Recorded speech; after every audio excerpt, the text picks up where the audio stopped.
আম বানানি এবছর কয়েকবারই খাওয়া হয়েছে, কিন্তু নিজের হাতে আজকে প্রথম বানাইলাম। তাই কী রকমের বানাইছি হেয়ে সব কিছুই আজকে দেখামু। আসসালামু আলাইকুম, আমরা সবাই কেমন আছেন? মুইও ভালো আছি। যেহেতু মানু কম হেইতে কিন্তু মুই দুইটা আম লইছি, আর আম দুইটা কিন্তু পাতলা হয়ে ছিলছি, কারণ এই যে কোনো শুক্কো আম খাইতে কিন্তু বেশি ভালো লাগে বানাইতে গেলে। আর এইটা ভাবছিলাম পোহে খাইছে, হেইতে একটু খুঁটে খুঁটে দেখতে আসি, দেখি যে না পোহে খায় না, ওই জায়গায় ওই রকম একটু দাকই গেছে। এইবার সুন্দর হয়ে বড়ি দিয়ে পাতলা পাতলা হয়ে কাটতে নিয়েছি। কুচানি দিয়ে কুচাইলে এক রকমের স্বাদ লাগে, আর বড়ির দিয়ে এই রকমের পাতলা পাতলা হয়ে কাটলে কিন্তু অন্য রকমের স্বাদ লাগে। মদ্দারে মনে হয় সেই রকমেরই। আর এই প্রথম কিন্তু এবছর এই আম বানাইতে আসি মুই নিজের হাত দিয়ে। এর আগে কয়েকবার কিনে খাওয়া হয়েছে, কিন্তু কোনো সময় এবছর বানাইনি।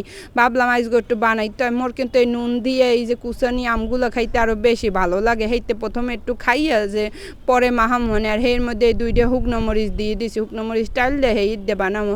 আর বানানিতে কিন্তু শুকনো মরিচ দিলে অনেক বেশি মজা লাগে। শুধু আম বানানি না, যে কোনো বানানিতেই কিন্তু শুকনো মরিচ দিলে অনেক বেশি মজা লাগে। আর আমটা অনেকক্ষণ বইয়ে কষলাইতে নরম হরিয়ে হেলাইছে। দেখছেন কী রকমের অবস্থা হরিয়ে হেলাইছে। আম কষলাইয়ে লইলে কিন্তু আরও বেশি স্বাদ লাগে। আর এর মধ্যে কিন্তু 2 চামচ পরিমাণে চিনি দিয়ে দিয়েছি, কারণ আমরা এত পরিমাণ চুক্কয়, হ্যাঁ কী কমু, চুক্কর ঠেলায় মুখ ঠুক বেহা হয়ে যায়। তো আজকে কিন্তু এই আম বানানি দেখে কিন্তু অনেকের মুহেই পানি আইতে আছে, মোর মুহেও কিন্তু অনেক পানি আইতে আছে ভিডিও এডিট করার সময়। চুক্কো কিন্তু হগল মাইয়ে গুই পছন্দ কম আর বেশি। তো আমরারে কিন্তু ভালো হয়ে কসলাই মাখছি। আর কইতে পারে না আমের ভিডিও দেওয়ার কি আছে, বানানি তো সবাই বানাইতে পারে। সবাই বানাইতে পারে। মুই যেরকম বানাইলাম হেয়েই কিন্তু মুই দেখাইছি। সেইবার আর কিছু দেখাইলাম না। এইবার বিয়ের লিয়ালে পোলারে লই কোচিনে যাইতে আসি। এখন এই পোলায় কিন্তু দৌড়তেছে, কারণ ও কিন্তু 1 মিনিটও স্থির হইয়া দাঁড়াইতে পারে না। ও সারাদিন লাফালাফি ধরাধরি মারামারি এইরূপ ফ্রি থাকে। পোলা মানুষ এমনিতেও একটু দুষ্টুই হয়। আর দেখছেন ওই যেহেতু আজকে লেট করে ঘুম দিয়ে উঠছে, হইতে কিন্তু একটা বিস্কুট লইয়েই নামছে। গাড়িতে বইও খাইতে এইবার যাইতে আছে। আসলে ছোট মানুষ বিয়ালে কিছু না খাওয়াইয়ে নিলেও কিন্তু আবার সন্ধ্যা পর্যন্ত পড়বে, ওগো খাওয়ানোর দরকার আছে। বাচ্চাকে কিন্তু যে বাচ্চারা পড়াশোনা করে সেই বাচ্চাগুলারে কিন্তু একটু খাবার বেশি দিতে হয়, পুষ্টিকর খাবার দিতে হয়, কারণ পড়ায় একটা কিন্তু আলাদা প্রেশার আছে। যাই হোক, এইবার পোলালই কিন্তু এই কোচিনের সামনে আইয়ে গেছি। পোলারে যে গরম পড়ছে, এই গরমে কিন্তু বাইরেতে ইচ্ছে করে না, হ্যাপারও বাইরেতে হইতে আছে। এইবার দেখছেন মোর চোহের উপরেও রোদ পড়তে আছে। এইবার পোলারে দিয়ে এখন আস্তে আস্তে হাঁটতে বাসার দিকে যাইতে আছি।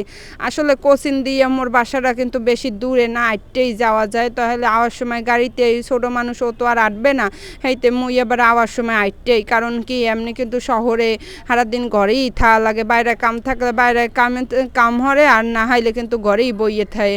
কোনোখানে বাইরে এমনি কিন্তু যাওয়ার সুযোগ নেই। সেইতে একটু সুযোগ পাইলে একটু আডাআডি হরি, কারণ সারাদিন ঘরের মধ্যে বইয়ে থাকলে কিন্তু শরীর মন মেজাজ কোনোটাই ভালো থাকে না। সেইতে কিন্তু সময় পাইলে আডি। আপনারাও একটু চেষ্টা করবেন ঘরে না বইয়ে থাকি, একটু একটু শরীরটা ভালো রাখার। আর এদিকে কিন্তু মুই আইয়ে পড়ছি বাসায় এই হেবে একটু ছাদে উঠছি। এই জায়গায় দেখছেন এখন কিন্তু আমের সিজন না, এগুলো কিন্তু টক বড়ই এই ফ্রিজে রাখিয়ে দিয়ে এখন কিন্তু অসিজনে যে সময় ইচ্ছে সেই সময় এইরকমের বড়ই আসার যে কোনো জিনিস ফ্রিজে রাখিয়ে ফ্রোজেন করিয়ে কিন্তু খাওয়া যায় অসময়। হ্যাঁ, পরে আকাশের ভিউটাও অনেক সুন্দর। আনলে বিয়ের বেলায় তো এখন আর রোদ ঠুট নাই। আর এদিকে দেখতে আসি মোর কিন্তু এই ঢেঁড়সগুলো বড় হয়ে গেছে। অনেকে আবার এই ঢেঁড়সের ভেন্ডি দেখতে তো অনেক ভালো লাগছে, কারণ নিজের গাছের একটা ভেন্ডি হইলেও কিন্তু ভালো লাগে যে নিজের হাতে হইছে, অন্য রকমের আনন্দ। আর এদিকে দেখতে আছেন মোর বাসার পাশে একটু কয়েকটা গাছপালা আছে। হ্যাঁ যে কি বাতাস, বুঝে পরানটা ঠান্ডা হয়ে যায়, অনেক বেশি ভালো লাগতে আসলে। মনে চাইতে আছে না বাসায় যাই। সেই পর দেখি কি অনেকগুলো কলমি শাক হইছে। ভাবলাম কলমি শাক দুগো উড়াইয়ে লইয়ে যাই, কিছুর মধ্যে মাছের মধ্যে দিয়ে খাওয়া যাইবে আনে, কারণ এত হইয়ে দিলে কিন্তু বুড়ো হয়ে যাবে। আর এদিকে দেখতে আছেন বুঝতে আছেন যে রাত্রি রয়ে গেছে। আসলে কিন্তু রাত্রি নিয়ে এদিকে একটু দেওয়ালের কোলায় তো সেইতে কিন্তু একটু অন্ধকার বেশি দেখছেন। আর এদিকে কিন্তু আলো আছে হালকা হালকা, মানে এখন কিন্তু সন্ধ্যা প্রায় হইয়েছে, একটু পরে আয়োজন দেবে সেই সময় কিন্তু এই ভিডিওটা। সেইতে হালকা কিন্তু অন্ধকার হইয়েছে। আর অনেকগুলোই কিন্তু কলমি শাক তুলছি, যে মাছের পাশে দিয়ে খাইলে অন্য রকমের মজা লাগবে হানে। আর এত পরিমাণ বাতাস, মোর তো মনে চাইতে আছে না বাসায় যাই। আর ওই দেখতে আছেন ওই জায়গায় কিন্তু অনেক আম হইছে, মানে এই আম দেখতে তো মনে পড়তে আছে গ্রামের কথা, যে গ্রামে যদি থাকতাম ওই গাছে ওই রকমের কিন্তু আম থাকতে না। 2-1টা ঢিলে মারি আম 2-1টা খাইতাম। ইহা কিন্তু সব মাইয়ে পোলা সবাই এই অভ্যাসটা আসলে চুরি হরার মধ্যে আমি চুরি হরতাম। এদিকে সন্ধ্যায় নাস্তা খাওয়ার লগে এই রেডিমেড স্যুপটা বানাই লইতেছি। এই স্যুপটা কিন্তু মোর ঘরের সবাই অনেক বেশি পছন্দ করে স্যুপের মধ্যে। আর এই স্যুপটা বানাইতে কিন্তু ওয়ান টাইম মানে বানাইলি এই গরম পানি দিয়ে বানাইলি অল্পতে হইয়ে যায়। আর এদিকে কিন্তু মুই গরম পানি ফুটতে আইছে এর মধ্যে কিন্তু মুই এই স্যুপটা দিয়ে দিছি। এইবার লাড়ি সাইডে ঘুটনি দিয়ে লাড়ি সাইডে দিছি, কিন্তু এই পরে আবার ডিমটা দিয়ে দিতে আসি। আর ঘুটনি দিয়ে লাড়িয়ে দেওয়ার আরেকটা কারণ আছে, কিন্তু ওই যে গরম পানিতে দেওয়ার পর চাহা চাহা হয়েছে, ঘুটনি দিয়ে একটা লাড়া দেওয়ার পর এইবার কিন্তু আর চাহা চাহা হয় না। এই কিন্তু অনেকেই কয় না। আর এদিকে একটু ডাটা দিয়ে এইবার একটু মাছ রান্ধে লইছি, যে মাছটা রাত্রবেলা যেহেতু খামু।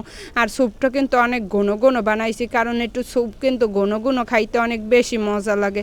সবাই ভালো থাকবেন, সুস্থ থাকবেন, আল্লাহ হাফেজ।